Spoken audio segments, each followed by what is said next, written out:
Hello and welcome to PDBytes Presents EdTech in World Languages, an online conference, and we're so happy that you joined us.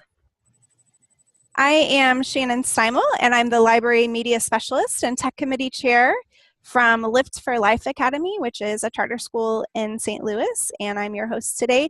PDBytes is my YouTube channel where these recordings will be posted a little bit later. And I'd like to introduce my very special co-host today, April. I'm going to let her tell you a little bit about herself. Hi, I am April Burton. I am the Instructional Technology Content Leader for the Francis Howell School District. And I also am the World Language Content Leader for Francis Howell as a French teacher in the classroom for 15 years. They kind of also pulled me into that role. So I oversee curriculum for that department as well. So we're very excited to have April as our expert today in these sessions. And I also have another very special guest who is my colleague, and I'll let him introduce himself. Hey, I'm Young Ai. I'm the Mandarin Chinese teacher at Live for Life Academy. And so this is our session with Sam from Ferguson-Florissant School District, and I'm going to let her introduce herself next.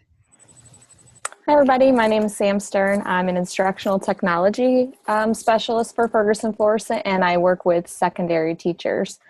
And I'm going to share with you today about Google My Maps and Padlet in the world language classroom. So I'm going to stop my screen sharing here so that Sam can share her screen if she'd like to. Yep, here we go. All right, can you see okay? Yeah. Okay. Go here. Okay, I am going to be showing you two tools today, Padlet and Google My Maps. So if you, I'll take some breaks as Shannon and I talked about earlier and pause for questions if you guys have any, and we can also do questions at the end. Okay, so first thing I'm going to do is open up a Padlet. And I shared, Shannon, the link to this presentation in that schedule that you had with all the links for the videos. Great. So that presentation will be in there too. So this is an example of a Padlet that I remade. So in Padlet, you can remake things, which is making a copy of them. So this is one that was used in a high school Spanish class for vocabulary. So what kind of what I push for is collaboration in the classroom and how you can do that with or without technology. So this specific tool, Padlet, the teacher has the students putting in vocabulary words as a post in Padlet, and then so the word and then the translation. And then she has it set up so that students can edit each other's posts. So if I go to this post and hit the pencil, I can edit that, so I can actually add to that post. And she has students, so on one post you have to put a word and a translation, and then on somebody else's post you have to use that word in a sentence, and then on somebody else's post you have to add a picture to illustrate their sentence. So the purpose is student collaboration, getting new ideas, and something, oh, let me move this over here. Something that I like about this is that when I'm in the Padlet, go up to the top, I have some options here. So this is probably, as a teacher, one of my favorite parts of it, because I can turn off and on comments. But if you have students able to edit each other's posts, you wouldn't necessarily need commenting, but you could have that turned off so everybody makes their own post. But you can turn comments on, you can add reactions so that people can like each other's posts, which is popular sometimes with the kiddos. So you can turn that off and on. And then the other thing is the profanity filter. So I always have that turned on. And then it's funny that they say they replace bad words with nice emojis. So instead of having a bad word, they have a little emoji in place of that. So you can actually set these up. Let me close this and go to the settings here. Okay, I'm going to go to change format here, and you can actually set it up in a different way. So you can have just a stream of words, so they're scrolling down and they can be in order there. It keeps asking me if I want to translate the page. No, I don't want to translate it. Oops. Okay, if I change format, I can actually do a shelf as well, and you can have different columns. So right now, everything that was on that page is in one column, but I can add multiple columns, and we can sort the things out into different topics or different things like that. So we can add a column here. And then the post can start to be made under that column as well. So that's a, well, it's not letting me delete that. Anyway, that's a nice feature as well, just to be able to change. And then I think I had it on grid. No, I didn't have it on grid. Wall. Yeah, so that's going to spread them all out. And then just as another side note, the other one that I really liked was the, I don't even see it on here. So I'd have to look, I can look at that later, but it would stack them all in a pile, and you could actually pick them up and move them across the screen and put them wherever you want them to go. So I'm not sure why I don't see it in there, but I can show you like to make a new one to do that. So here's that remake button there. And that's how I made a copy of this teacher's Padlet. So you can go into that Padlet whenever you choose if you want to play around with it. I have it password protected, so you have the link here, padlet.com/stearn/PDBytes, and then the password is just PDBytes for today's presentation. And then I just put a little note here that this was actually remade from student work that was already created. And then I also have some links in here to, hope that doesn't play automatically. Anyway, some tutorial videos for how to use Padlet. Whenever I'm working with teachers, this is always something they ask for. Like, where do I go to get help if I need help on that? So here is frequently asked questions, and they have lots of articles about different things that you can do in Padlet. And then there's also a bunch of different apps that you can get and or plugins that you can use. So for example, a WordPress plugin lets you add that Padlet to your website, and then just the different apps that they offer here. Any questions? Yeah, Sam, I was just going to say, I really love Padlet. I think it's a great collaboration tool. And you already mentioned you can add comments and add pictures. It also lets you add videos and add links. And so this could also be a great jumping off point for adding other projects too that relate to the vocabulary development. And I know, April, you were saying that world language teachers are often asking for like help on how to use tech to build vocabulary. So I know you were excited about this. Yeah, in fact, so I've been pushing for student-generated vocab lists. I mean, for years and years and years, we've had our units of study, and then they have the list of vocabulary they have to learn, but that doesn't always, it's not intriguing for students, and it doesn't give them a lot of buy-in. So if we were able, this would be a great way to use student-generated. So we're talking about, classroom supplies. So everybody grabs their phone or, whatever device, takes pictures, and then figures out how to say the word in the target language.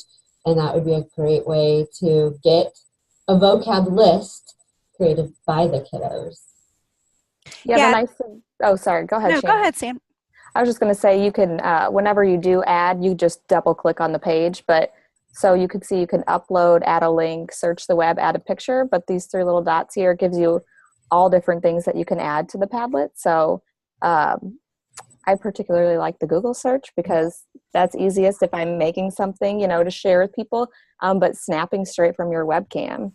I mean, that's, authentic, finding something that is real that they can see. And then you can record your voice, but I'm not sure if that's, I wasn't sure if that was a premium feature.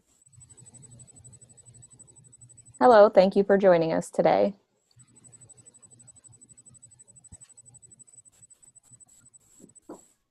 You don't have the premium account, so anybody can do that? I'm sorry? Can anybody do that? Because you're not paying for the premium, right? No, I don't pay for anything. Oh, and I didn't even ever. know that was possible. Cool. I wasn't, because I thought it used to be, which is why I was like, let's test it out. Yeah, so it looks like. Oh, okay. Wow, that's great. That's good. Yes, I love that. I didn't even have that in my presentation, so that makes it even better. That is an awesome tool for world language. Yeah, I think you could, if I go to edit, you could give it a title. And then that way that had that there. And play it, yeah, so that makes this even better. But there is, let's see, double click. Yeah, those are the other things. Capture film from your camera, draw on the screen, add a map, link to one of your other Padlets. So really you could have a Padlet of all the students' self-created Padlets. So, any other questions about Padlet? Can you tell who has posted what? Yeah, so you can, that's another option that you can turn on here. Attribution.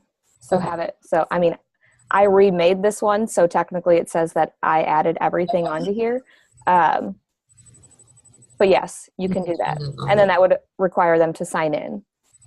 Got it, so they'd have to have an account for that. Yes, but you can sign in with Google. You can connect your account to that. So the way I have them that they can collaborate and like actually add a picture to someone else's, I think, I'm not sure how it would attribute those posts, you know, because like I created this one, but right now, like I have it set up so anyone can edit this so that we can add to each other's. So I'm just not sure how it would attribute. I think it would be the original author. But you could also just have it so that the students could just comment on each other's, but you can't add all those other things. It's just a text comment. So it would just, yeah, depend on the project that you're doing and what you would feel comfortable with for that. Yeah, this is really good. I mean, kind of create a genuine learning community in the class, and people can see how other people work at the same time, and it's fun. Yeah. Right, it's so much more than just posting a statement. Right, like, I mean, I can't even count how many online classes, and something that, not that this would be specifically for an online class, but it bothers me, you know, when it's like, okay, here's the discussion board, like read everyone's comments and then reply to 4 people's posts. Right. And, you know, you're like, oh, that was so great. You know, you're trying to come up with something to say, but just something different. Like I can add my voice to it. I can add a video. I can add a picture, and I can, you know, show what I know in a different way besides just you telling me how many times I have to comment on what other people said. Yeah. You know, one of the fun things that I've heard students say they enjoy is memes. And so I could totally see, like, you make a meme for your vocab word using just Google Draw, and then you can post it on Padlet. I think the kids would love that.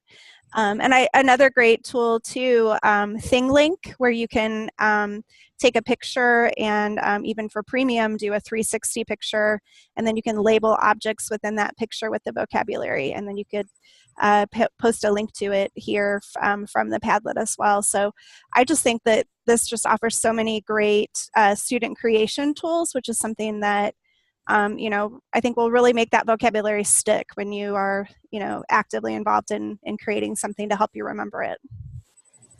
Right. The fact that you can add a link to anything onto here just makes it its own hyper document, really. I mean, you can just, the amount of things you can add is endless, really. Anytime there's that link button. And I know, Shannon, you mentioned Google Drawings, and that's like my #1 Google tool, and I use it every day for just about every project that I do.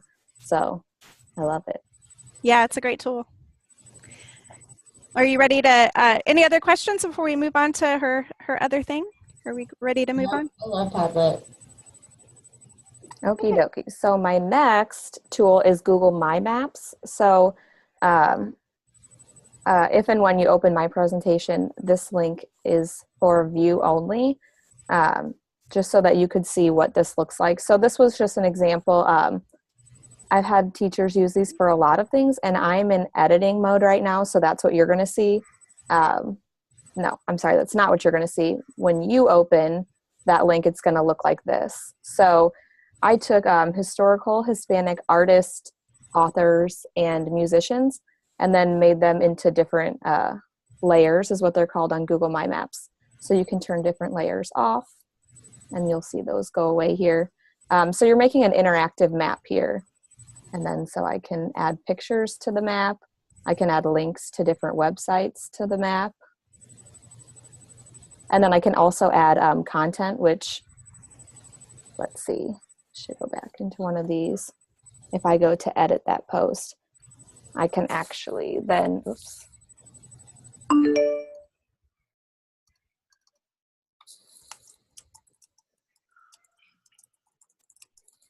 So you can keep typing. So you can add, like I said, a link. You just copy and paste. There's no actual link button. But if you copy the URL and paste it into this text box, it turns it into a link that you can click on.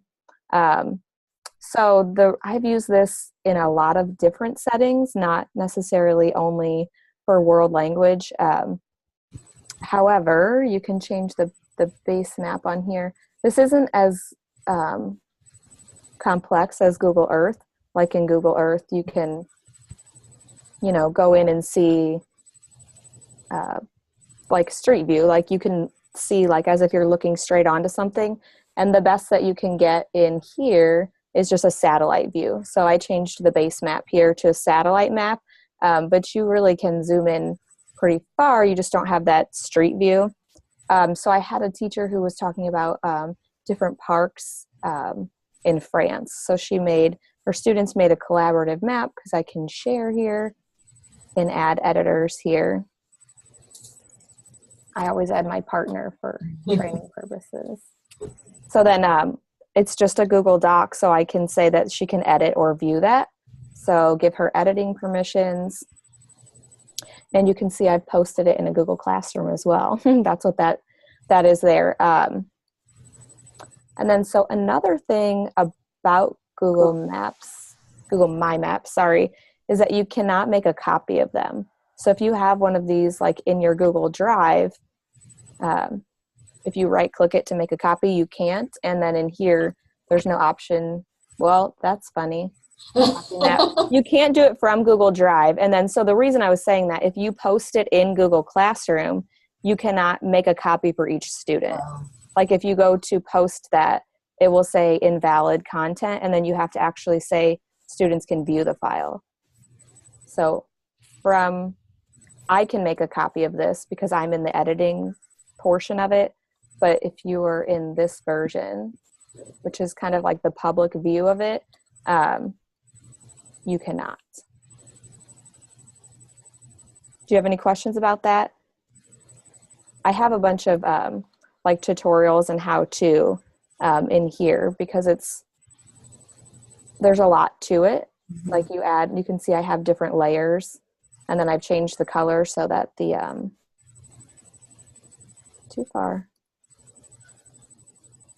the different points on the map have different colors based on which layer they're going to. And then the content that you can put inside of each post or pin.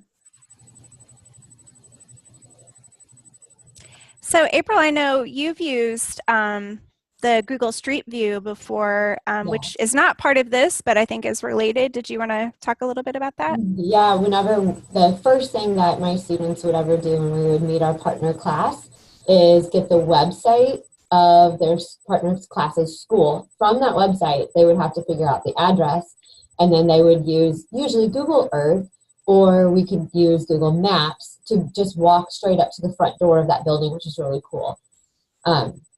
Yeah, and I feel like with Google Maps, there's so much that My Maps is a great way for students to do a research project without the like moaning and groaning of a research project. So a great way to have them split up the learning of, different areas that speak the target language, and add images and videos, and really be able to walk around in that place that they're studying.